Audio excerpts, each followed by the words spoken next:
Cheiron-studion i Stockholm. Här samlade Dennis Pop en klan av likasinnade som tillsammans skapade det speciella Cheiron-soundet som kan höras på över 70 miljoner CD-album. Men i alla fall så är det hemskt oerhört tacksam att få ha gått i Dennis Pop-skolan.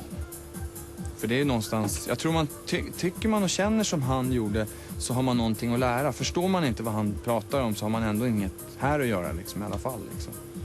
Men han har otroligt, väldigt duktiga lärjungar i Christian Lundin och Max. Hela gänget som sitter här nere har verkligen anammat och lyssnat och suttit sena nätter när Dagge har gått hem, gjort mixen, gått hem och lagt sig. Då sitter liksom 7 små dvärgarna kvar här och lyssnar. Hur fan gjorde han där och hur han gjort där och vänder på det och fasar och för att se hur... Och det är rätt kul faktiskt. Eller var rätt kul.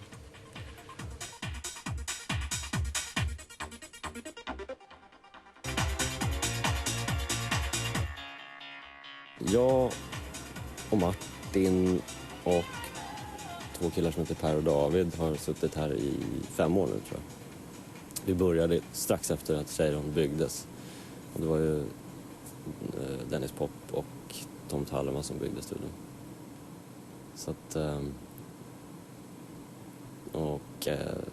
Dennis eller Dagge då, som han heter, är tyvärr inte med oss längre idag. Det har ju av naturliga skäl också inneburit att vi har haft ett ganska långt avbrott här. Så att det här är faktiskt den första låten som jag gör sedan det inträffade. Så att det här tar lite extra tid, eller inte så lite heller, utan det blir liksom man springer ner när man känner nu är jag inte så ledsen längre.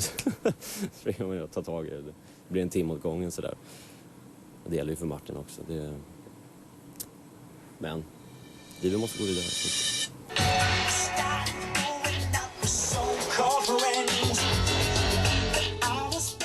När jag började med att jobba med Dennis så han var ju redan internationellt känd. Så att redan från början så började man prata med utländska skivbolag och artister och de kom hit och vi åkte dit. Så att det började direkt. Backstreet Boys var det första som jag skrev till.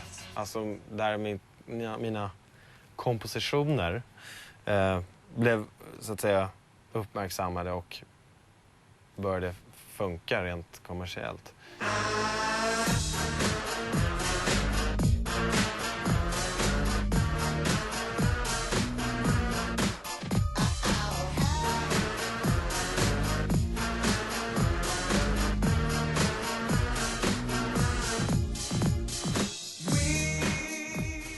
Cardigans är roligt att skriva om.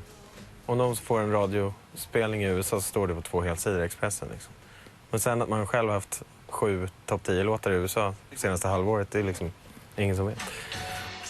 Den amerikanska sångerskan Britney Spears debutalbum gick rakt in på USA-listans första plats i januari i år. På andra plats låg In Sync. Kompositör och producent på båda skivorna var Max Martin. Och på 12:e plats låg hans produktion med Backstreet Boys.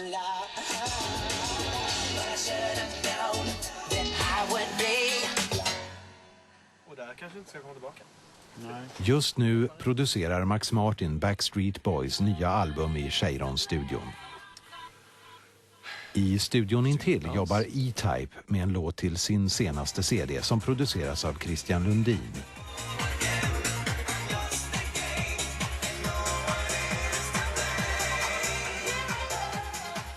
Martin skriver ju allt sitt material själv. Och det är ju underbart. För han har ju alltid en idé om precis hur han vill ha det. Liksom.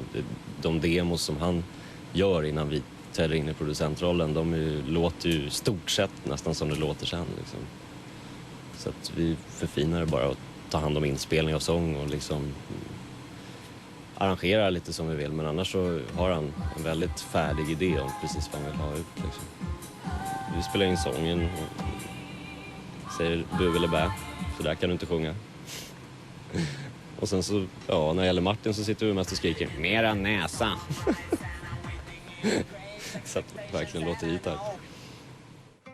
E-Types skivor ges ut av Stockholm Records, ett skivbolag som startades av Ola Håkansson 1992 för att sälja svenska artister utomlands.